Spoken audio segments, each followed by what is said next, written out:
Yo, nephew, hand me that Barstool. You know what it is, and for what it's worth. You can catch me on the best corner 21st. Prime time, shine time, always in the game, never ever on the sideline. You know what it is, and for what it's worth. You can catch me on the best corner 21st. Prime time, shine time, always in the game. 21st in prime, my man Ron Jamie Dukes. Let me tell you something. I don't know where to start, but I do know where to start. Heineken 0-0 is a good place to start, especially over these Thanksgiving and holidays, because I have so much to be thankful for. And I was extremely thankful for Heineken 0-0 that they had zero alcohol, so that I stayed alert, but only 69 calories, that I'm staying slim. But I don't know if I really want to stay slim, because, guys, I made a mistake and got on the scale the other day. Which way is it going? I'm going to let you guys guess. I got on the scale. 182. Good guess? 189. 189. 177, right, Lauren? 177? 170, yeah, 178. Fully clothed, 177. So I figure 175. And my normal weight is like 205. So I've lost a lot of weight. Well, Coach, but now you get to build it. You know that I get to build it. I get to build it back. You didn't want to go that route, but this is the route that God gave you. He brought it all down. But here's the question: when your drawers get baggy, that's the problem. Ooh. I had to go and buy new drawers and undershirt this past week because my drawers. I looked down and my drawers had pleats in it. Ooh, They had the pleats. I was sagging. When you sag in drawers, that's a problem. The kind of drawers you wear for sure. Tight. Yes, yeah. I don't wear tight. I've been out of that a long time ago, since when I lived in 1625 Henderson, and I threw a pair of drawers. See, I'm admitting it. Most men don't admit it. I threw a pair of drawers across in the next yard, in the little pit bull or German Shepherd that they kept over there, Rottweiler, I think. I saw him just with my drawers. That was it. But I actually threw them away. Now, you know when. Why'd you throw them? Why do you think I threw them? Why would a man throw a pair of drawers away as a teenager? At a track meet in there. Why would a man throw a pair of drawers away as a teenager? It was a Hot Wheel track at the bottom of it. Track meet. You leave But some skid marks back there? I admit it, Ron. You will not admit it, Jamie.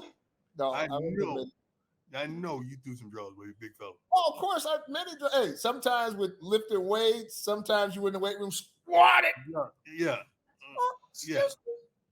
I One bet time one was of the guys on the team right now, I say, if you put on some white tights and just run two gases and take them off, I guarantee you. I bet you any kind of way. I'd be one of those. Yeah, I'd be one of those. Two gassers? Two gases. That's just nasty. Well, let's change subject, guys. We got so much to talk about. Bye week, Coach. Bye week. What is this bye week like? Playoffs, if you would. No, we were on the bye week. Right. We were on the bye week this past week. Right. That's what I'm saying. What was that? What was that like? What's the difference? It was appropriate because it was Thanksgiving, and it just blended in with everything. We came back to work on Sunday, and we worked our butts off Monday, and the scout report goes in on Tuesday morning. It was great. As I knew, a question answer question. No, but is there a difference week 4 in the season and not now? What is the difference for coach and what you do? Because it should be a difference. It should be consistency. It should be a consistency. Like right now, you don't have to condition them as much, because if they're not conditioned by now, there's a problem with your team. Secondly, a lot of things are mental. You could cut back on practice repetitions and time, because a lot of things become mental and not as physical.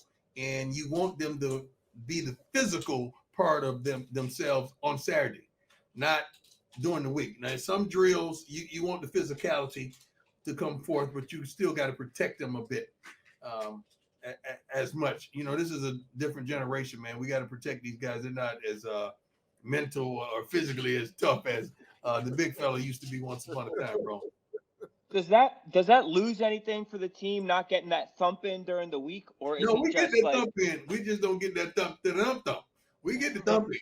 We just get that thump. You know. Coach, you're also being humble out here. You're not even talking about that new hardware that you just brought home. What you SWAC mean? Coach of the Year? You did. No, that ain't that. Which one is this one? That's bad, but I just, that was a stunt. That was like a professional stunt. Which one is this one? Because there's a couple. This is the East Division champions. That's what that one is. Oh, okay, that's what that one is. But there's Yeah, a couple more. That old There's thing. Yeah. There's a couple more. There's SWAC Coach of the Year, and Oh. Shador might have brought home a little Freshman of the Yeah. Year, John. Yeah. I'm You proud gotta of be him. proud. Although I'm sure you guys heard me sound off on that. I'm proud of him, but I felt like he should have been first team quarterback. That's what I'm trying to figure out. What numbers? But the kid can play. The kid from Alabama A&M can play, but I don't think he outplayed Shador. I'm. And that's not from a father's perspective. That's from a coach's. Okay, I'm not his father. Okay, I'm sorry, I'm not his father. Okay, You're his uncle. Overweight uncle. But the point of the matter is what I saw, and was it 5 or 6? What was the final pick number at the end of the year? Oh, we ain't done. We got 2 more games. But no, when 5. the voting started, We're 5, and 5, like Jackson 5. And 3 of those hit our men. Right. It bounced That into their shouldn't count arm. as a pick. That shouldn't count as an interception. If it hits the hands, it 3 of shouldn't those count as an hit interception. our men. It should be a different stat. It should Right. be a different stat altogether. It can't be the same thing. Speaking of different stats, one stat line from the week before that leads to this conversation, and a bad stat this week for Cam. But Coach, I want to, your prime. Leave Cam alone, dog. What? Why you on Cam like you on Cam, dog? Cam just leave Cam alone, dog. Cam came back and he said, "I'm back." He had a good game, 2 touchdowns on the day, and ever since then, you just had a target on him. Okay, Jamie, do you want Cam to succeed or fail? That's a good question. I want him to succeed. I was going to ask if you go to the rundown. There was a question. There's 2 pieces of this because the question was going to be, since we're talking to Coach Prime, the question becomes past your prime, and so past your prime. These guys, Cam is past his prime. Of course he is, and so Adrian Peterson, who was the other guy. Adrian got cut. Adrian Peterson still had that. You forgot he just had a great year at Detroit the year before, and he came into an offense that wasn't really tailored for him. That they expect a miracle worker. They expect Adrian to be Adrian.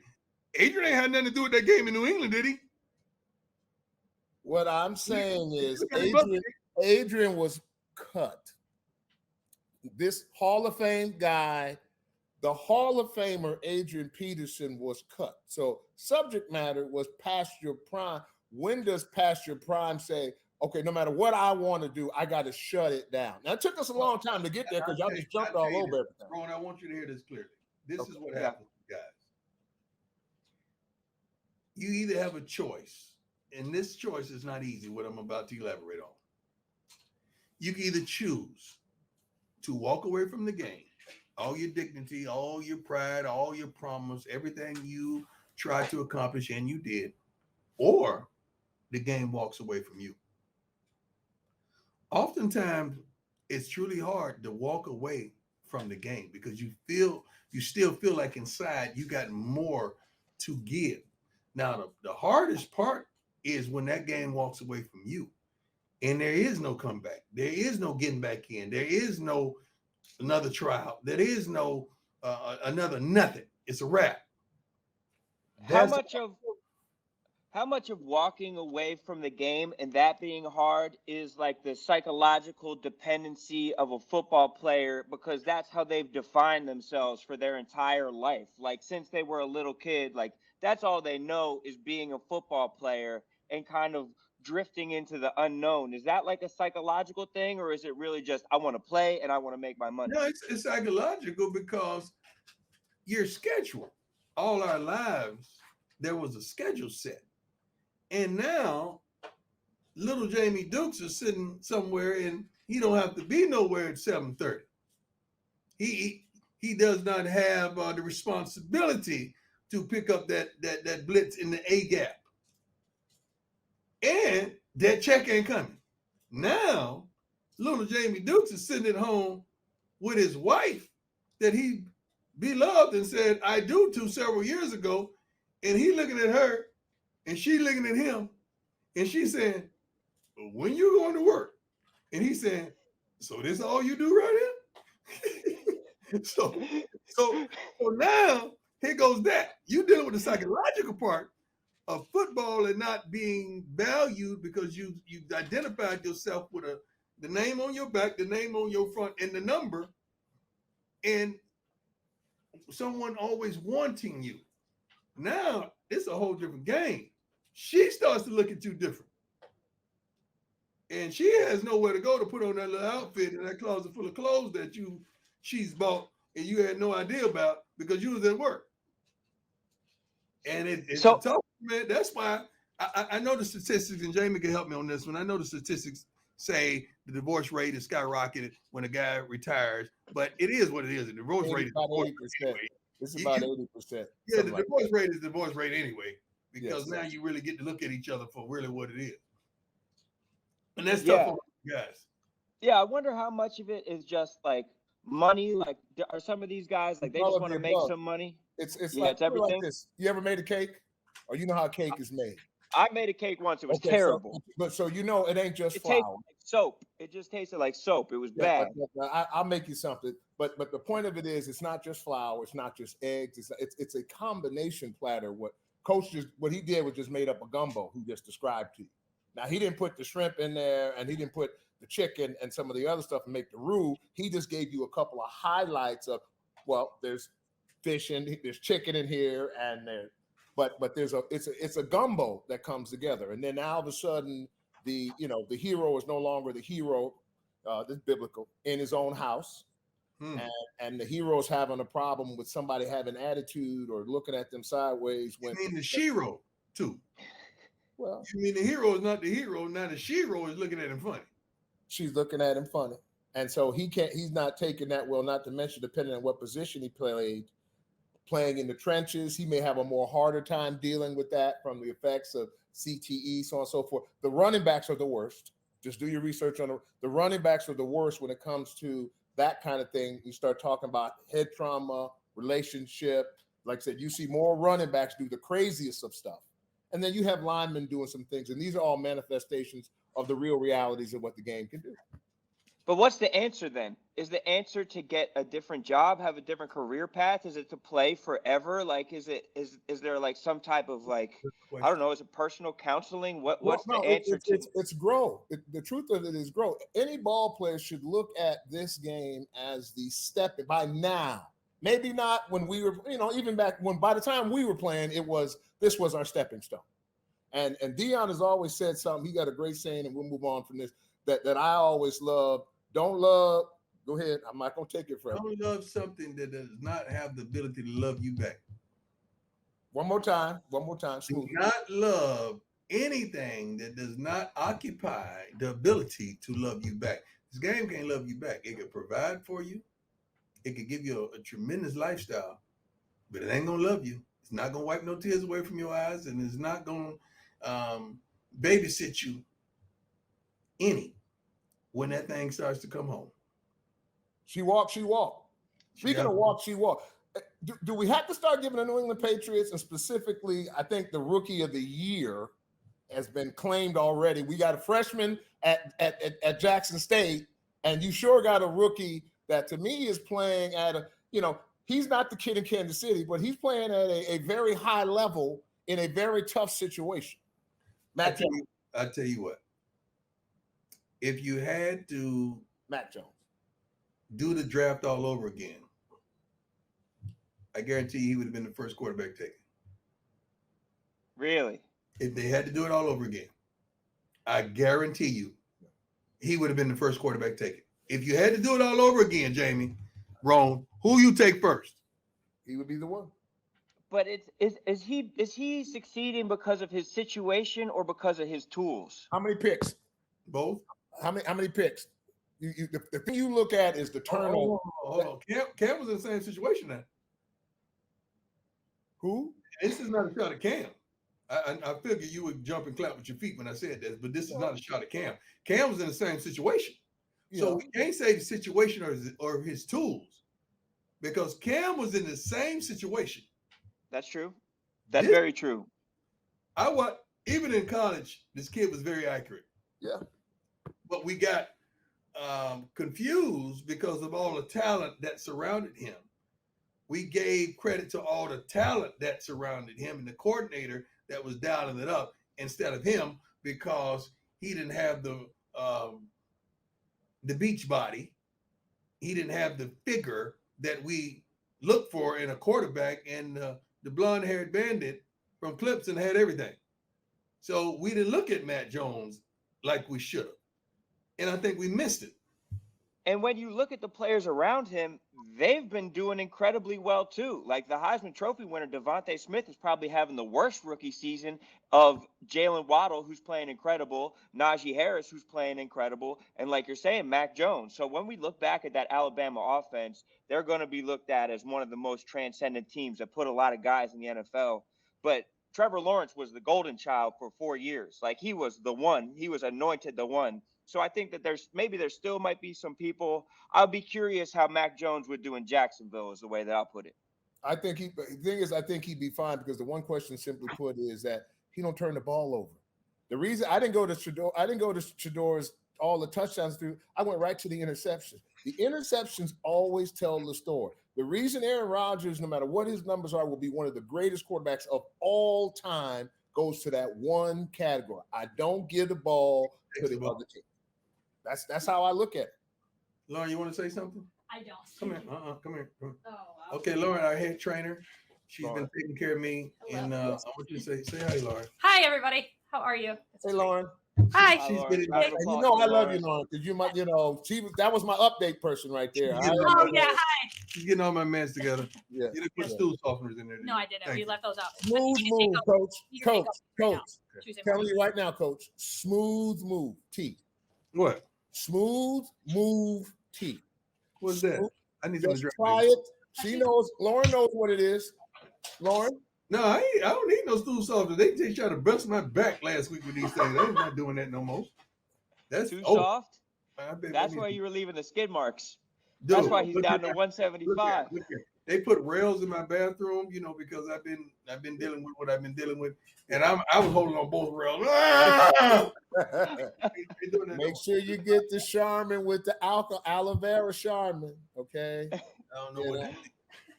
Make sure you got that aloe vera to rub that. Jamie's talking like Yeah. a seasoned pro. I am. Of course I am. He's a pro. All right. I Jamie's drank been through it. too many hangovers, been out doing too many binges, too many bad cigars, and hit the bathroom. To know, boy, when it's running, you got to make I'm sure. so tired of all these pills. I don't know what to do. Jamie, Put 'em we're in gonna blender, send you up. Coach. We're gonna send you, but first I want to talk to these good folks. And thank you every time, Jamie, an absolute legend. But I want to talk to you about the good folks at Paint Your Life. A lot of families aren't going to be together for the holidays this year, but I found a way that brings us all together safely. That's a hand-painted compilation portrait from Paint Your Life. We might even get a 21st and Prime Paint Your Life. We might even get Prime, Jamie, and myself. Maybe get Ryan in the background in there and get a whole Paint Your Life. You can give anybody in your family, your grandmother, your parents, a truly This pill meaningful refuses gift. to go down. Every day, this pill refuses to act right. This pill is huge, man. I'm sorry, Ron. Muscle that thing down. You gotta flex the You esophagus. can't to do get- carbonated soda; it'll pop around, and you got to do water on that kind of stuff. Let it smooth It'll, down. it'll get absolutely crazy. But you can get this professional hand-painted portrait created from any photo at a truly affordable price. You just send in the picture, and they can combine photos into one painting. They have a team of world-class artists, and they work with them until every single detail is perfect. It's going to be a transcendent gift for you this holidays. It's absolutely perfect. So at paintyourlife.com, there is no risk. If you don't love the final painting, your money is refunded, guaranteed. And right now, it's a limited time offer. Get 20% off your painting, 20% off, and free shipping. Just to get this special offer, text the word PRIME to 64000. Just text the word PRIME on your phone to 64000. PRIME 64000. Paint Your Life. Celebrate the moments that matter the most. Jamie, I want you to hang on for this because I want your insight. Okay. This is tough for me because I know how I feel about my kids, and I'm pretty sure one day I may come to this resolution, but right now I hadn't. And I know it would be tough. I'm talking about Lincoln Riley going to USC from OU. And they had just asked him the question, will you be going to LSU? He said, I definitely will not be going to LSU, which he did not lie. Not one bit. But I got my own thought process and theory of why, but I want to hear you guys. Why? And what does that do to those kids? Because those kids are jumping in the portal. They're decommitting like crazy right now. Well, the good thing about it, first of all, it's great that the kids can do it. Because see, when we were in school, coach could make the money, they could just leave and that was it. And they out, they got benefit, and you're stuck with some new guy that don't like you. So that's the first thing that I'm glad that they corrected on that point. But the other part of it is that, you know, if you're one of the, I guess my question is, are you saying why LSU and not why? No. I'm not saying why LSU. SC is. I'm saying you're at a Power 5. You're at a premier university. Why do you go to something that, to me, that's equal? I have ideas. Go ahead, Ron. I think that it's way nicer to live in California than Oklahoma. I really think that that's part of it. Let me check you on that. See, being the businessman that I am, let me just take you back a little bit. Okay. I'm going to give you information and divulge things to you didn't know. My free agency, when I was coming out of San Francisco, going to Dallas, the Dallas Cowboys didn't offer me the most money. The Raiders offered me the most money. But doing the calculations and understand taxes and cost of living, I said, ain't no way. Ain't no way. $1 million house in Texas is not $1 million house in California. You know, $5 million plus per year in Texas is a lot better than $5 million plus per year in California. So the cost of living on coach is going to be totally different. So is it business, or you're saying USC, Oklahoma? USC, Oklahoma. You see USC being much larger of a scenario than Oklahoma. I think USC is a much better upside. Now, again, you're talking about one specific area, cost of living. However, I'm sure the increase that he got to go there, absorb that, number one, to get out the cow. I mean, I'm sure he's 9, 10, whatever that number is that Mel Tucker got. Congratulations, Mel. No. What? Mel has been breached. There's a gentleman that just went to LSU. Right. But still, in the we'll get to that. We'll get to that. Sure. We'll get to that. Go ahead. Yeah, I'm saying I got my theory. Okay. I'm letting you guys exhaust yourself first. Okay, give us your theory. My theory. I'm with Ron. Ron had nothing. I think that there's the upside of living out there. I mean, I did see what they gave him. They said that they're going to buy both of his houses in Lincoln. They're going to buy him a $6 million home that they're going to pay for in California, and they're going to give him unlimited access to the private jet for his entire family whenever he wants it. So basically, he's living the most lavish lifestyle that he could live. Those parts are massive. Now, the tax bill is going to skyrocket, and I think that a little bit of it has to do with Oklahoma going to the SEC. And while Oklahoma can dominate in the Big 12, when you go to the SEC, you're going to get not only the best shot from Alabama, you're going to get Georgia, you're going to get a couple teams from Mississippi. There's going to be a lot more pressure on you as opposed to playing against Oregon State. You know, you're going to be playing against. Oh God, I love my Rome. I love my Rome. You think it has? You think that that's it? SEC competition is going to be tough, and he can't be a big fan of it. As a man, you got to see things in life coming. I'm pretty sure as a coach, being an acclaimed coach that he is, he's reached the mountaintop at Oklahoma. The only place he could go now is down. You got the SEC coming. Ain't no off days. Where he was, what he had, 1 or 2 games a year. That was it. 1 or 2 big games a year. That was it. That was it. Texas. It depends on if Oklahoma State's good, maybe, but maybe they have someone out of conference. But Exactly. And he saw it coming. And they were trending down, not trending up. Even with some of the best, most talented recruits in the country, still not trending up. Not being able to get over that hurdle called Alabama, that hurdle called Georgia. Okay, now,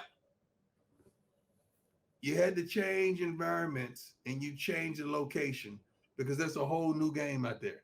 The only thing that's different that you have to be weary about, there's a whole different kid out there too. That's a whole different kid out there too, Ron. Jamie? what's different about them? What's different? Hey, California kids are a little different than these kids in other parts of the country, my man. I'm They telling got you the what blonde hair. I think flipping he's the not hair. I'm telling you what I know, not what I heard. I tell you what, you better get some recruiters called Snoop Dogg and some other guys that's into the youth football that know dogs and got dogs and bringing dogs because it's a little different out there, my man. I'm telling you what I know. Not Too much what I've heard. sunshine. And Too so much sunshine. I'm telling you what I know. Not what I've heard. Wow. This is my problem, guys. And we're probably going to go viral for this one if I say this one. Should I say this, Lord? Let it off. This is what I'm sick of. I'm sick of certain guys. Should I say this, Lord? No. Yes. Why? No. Why not? Maybe Why a not? different sick of. Take sick of out of it. It bothers me. Sometimes I'm get discouraged when I see things like this. Let's start the sentence like that. Okay. I started over. Yeah, start it over again. This is what reality is. You got That's even certain harsh. guys. I can say that. This is what reality is. You got certain guys who are up for certain positions all the time. And ain't nothing wrong with that because I think they deserve it. I think they're a heck of a coaches. They're more than worthy. They're really smart, savvy. They coach their butts off. But guess who's doing all the recruiting? Guess who's doing all the recruiting? The brothers.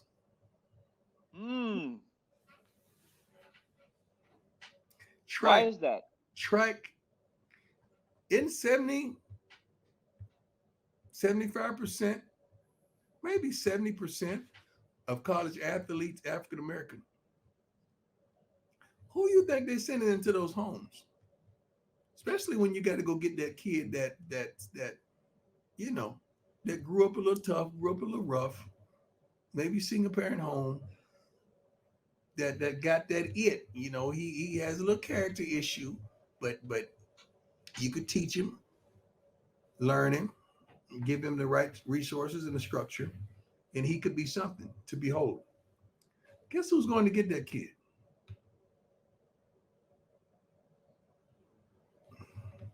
But you never hear about those guys. Wow. You never hear about those guys. Those guys are never mentioned. They're never getting the praise.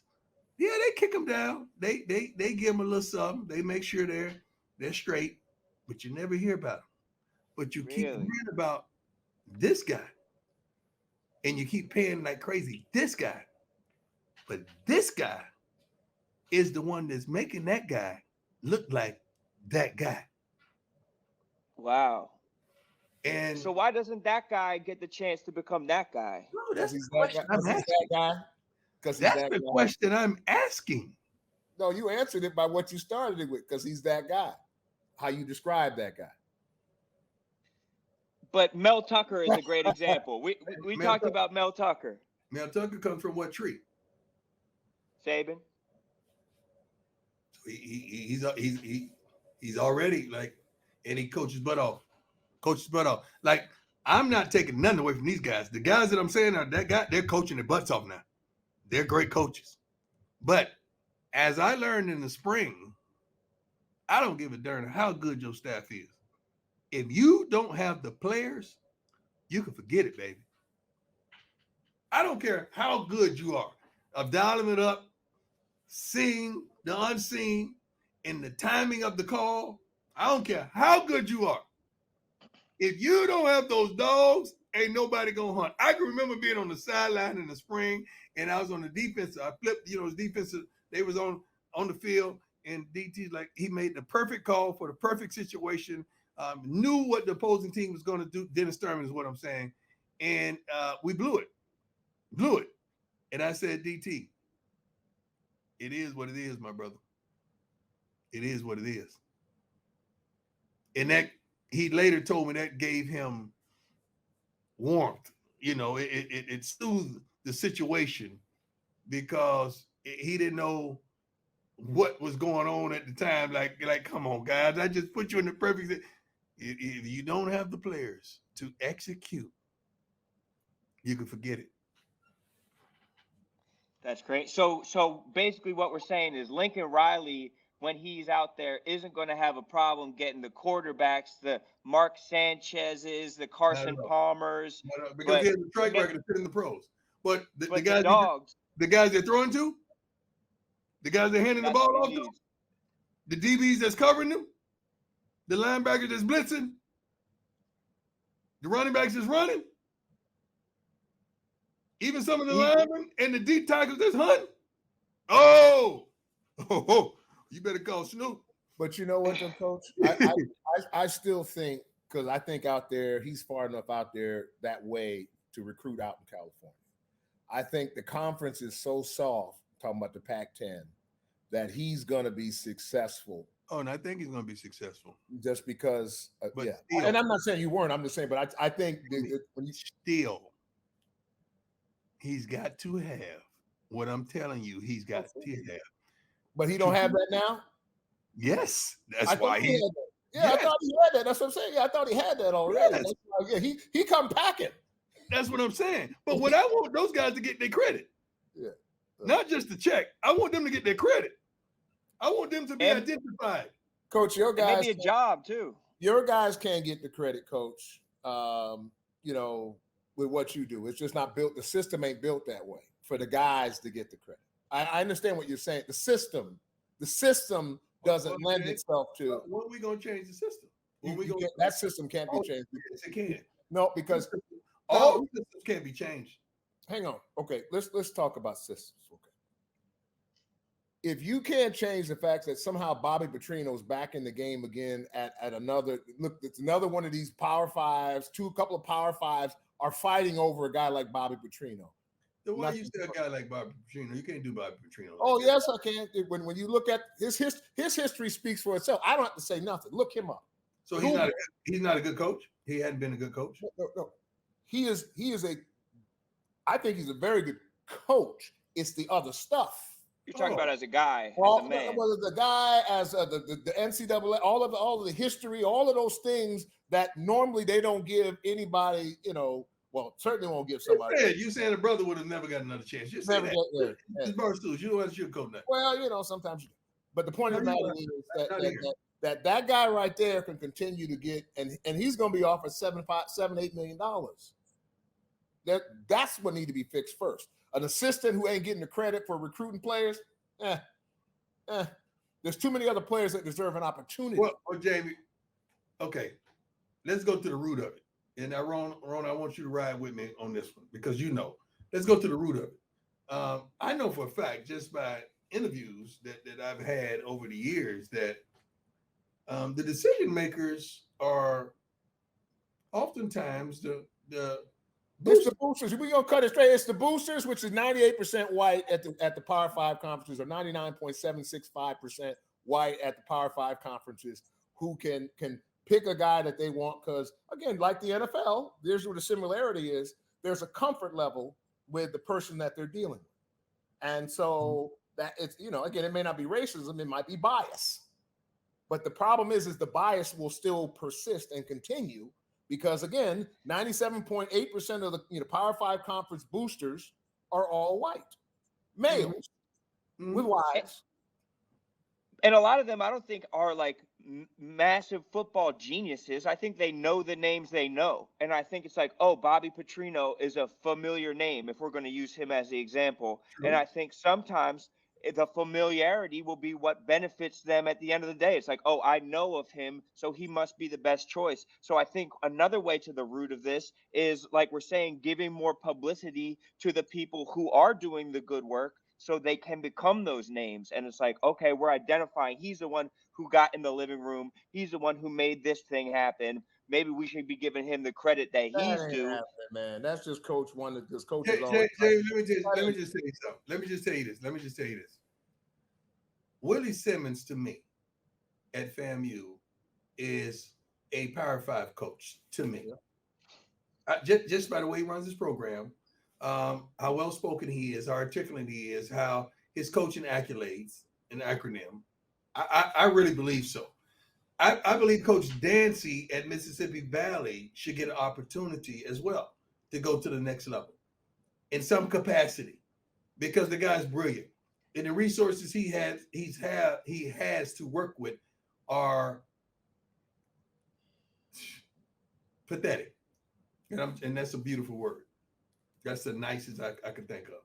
Oh, but wow. he's still doing it, not complaining, not bickering, not murmuring, not whatsoever. But it is what it is. And he's really good. Really, really good. And I just wonder, will these guys, amongst many others that I'm not mentioning, will they ever get an opportunity to advance? Or will they just go around the carousel of HBCUs, which is very unfortunate?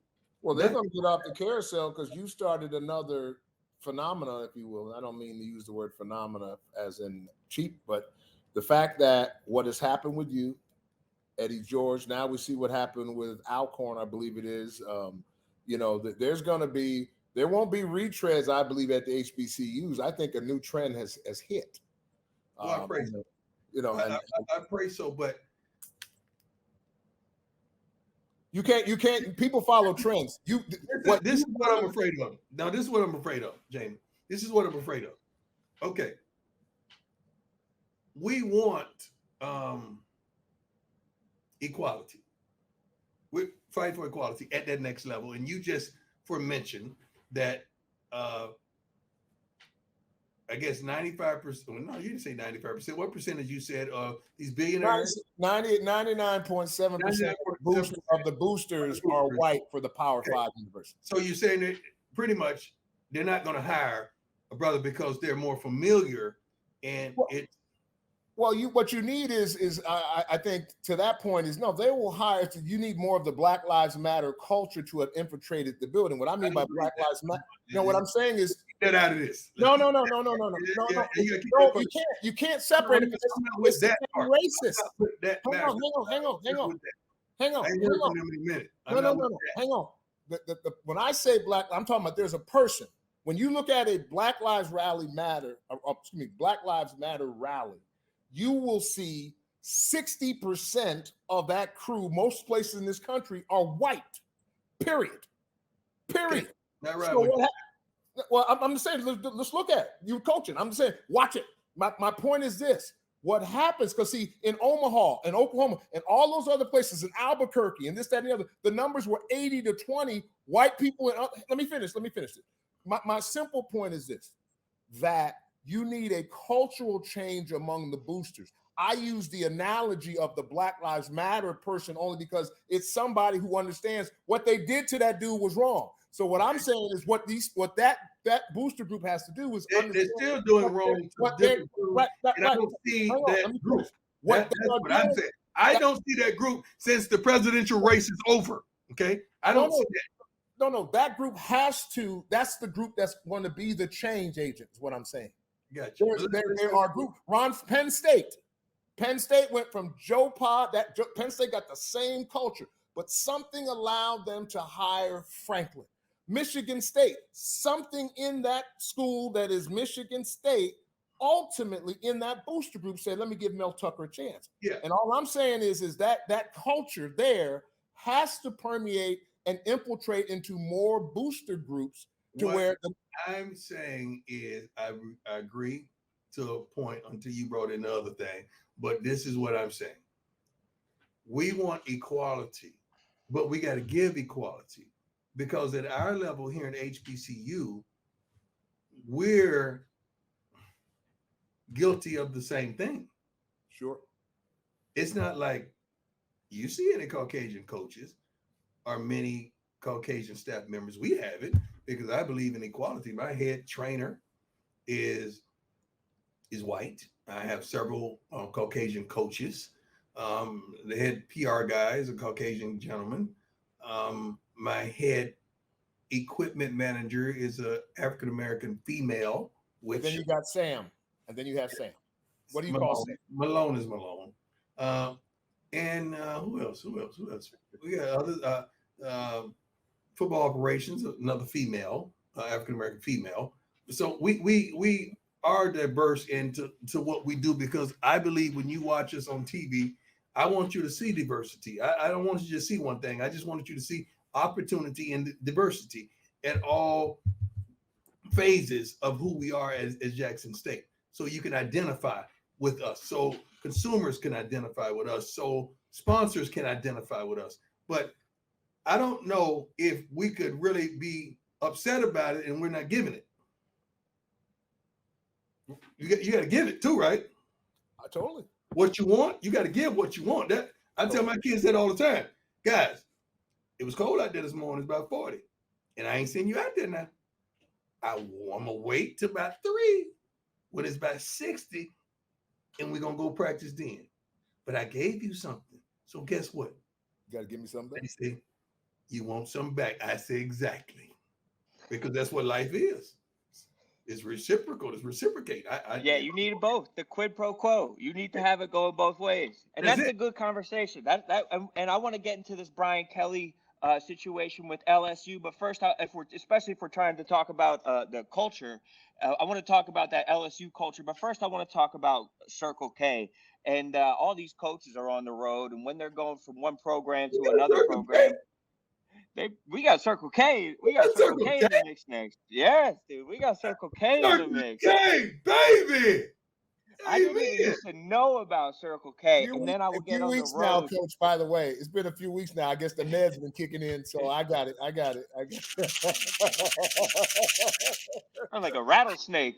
It sounds like when you pick up the M&Ms from Circle K and you shake them in your hand. You got to shake the M&Ms in your hand. You got to shake the M&Ms. Circle K has been around for over 60 years, and it's the perfect one-stop shop whenever you want to go get gas, grab lunch, or pick up snacks and beverages. They're the perfect place to stop when you're traveling on a little road trip with a team, or you want to get a little pick me up while you're going from one stadium to the next. It's not like the other brands because they offer their Circle K premium fuel for optimum engine performance, lower emissions, and it's all quality guaranteed. Circle K's premium fuel and convenience make for the perfect road trip stop. Look out for Circle K on your next road trip. And I know Brian Kelly's going to be getting a little bit more Circle K as he migrates down to LSU from Notre Dame. A very interesting situation for him. He even called a meeting Monday morning for all of his Notre Dame players who hadn't even found out that he was leaving Notre Dame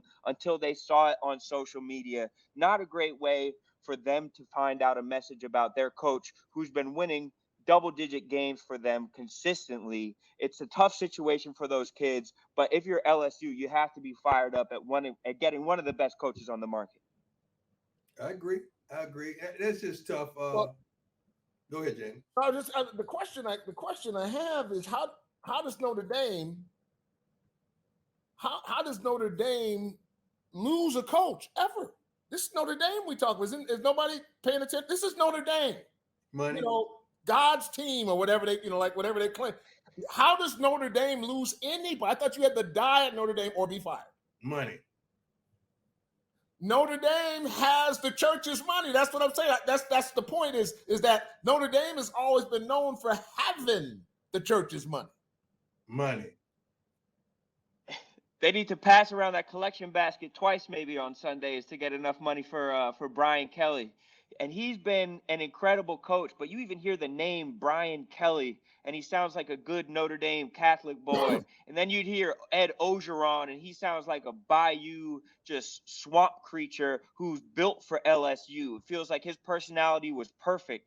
Do you think Brian Kelly's buttoned up Catholic schoolboy aesthetic is going to work down in LSU, or does it only come down to him winning games? Jamie, I mean, wrong. It does not come down to any of that. You know what it comes down to? Who's going to go into the rooms and recruit against Coach Nick Saban? Who is that guy? If Nick Saban is in the house with this recruit and Brian Kelly knocks on the door, are they going to leave him out there, or are they going to open the door? That's what it comes down to. What has been the race over a multitude of years is Dabo Swinney and Coach Nick Saban has been in the house, and nobody else has been able to get in. Now, George is in. George is in the house. He's in there, baby. Kirby Smart? Coach Smart is in there. Come from what tree? Saban. The tree. Okay? He's in the house. So when you ask yourself these questions of these big Power Fives, can you get in the house? If you can't get in the house, it's a wrap. How do you get in? Is it because Coach Smart is getting in because he's winning games? Georgia's winning games now, and so they've kind of earned their way in. Is there a back door to the house? You know, back door. You just have You do it the same way. What did Coach do? I know we got to go. What did Coach do? He came in there and built it. He came in there and built. He built it with work ethic. You build a culture. You got to build a culture. The whole thing. I was getting to that list. Well, go ahead, take your time. My bad. Well, there's a grocery list. I don't know all the recipe, but I know it is clear that the nation has seen how you, if properly executed, can come in and build something. Kirby Smart inherited some pieces, and then he built stability. He had some flash, because Georgia's always going to have ballers. UGA is going to always have, but he built a juggernaut that could fight his ball. And that's what's got to happen. You have to build it, and then there has to be the consistency. That's the piece that but you can build it. Nick Saban ain't Superman. Nick Saban is a great coach. He's the watch him out. Watch he him ain't out. Superman. No, watch him out. Watch him out. Watch him out. He's the GOAT. Thank you. He's the GOAT, but he ain't got no cape. He's too short. Legs too small. No. You don't need no cape. He got a sword. He got a sword. We got to go. You got a sword. Superpower. Watch him out when you're talking about Coach Saban. Watch him out. Okay. I did call him coach. Affleck. Okay. All right, watch him out. Gentlemen, I appreciate it every single time. It's an absolute pleasure, and we will be back later on this week with more stimulating conversation right here on 21st and Prime. See you, folks. Okay, baby. You know what it is, and for what it's worth, you can catch me on the best corner 21st. Prime time, shine time, always in the game, never ever on the sideline. You know what it is, and for what it's worth, you can catch me on the best corner 21st. Prime time, shine time, always in the game, never ever on the sideline.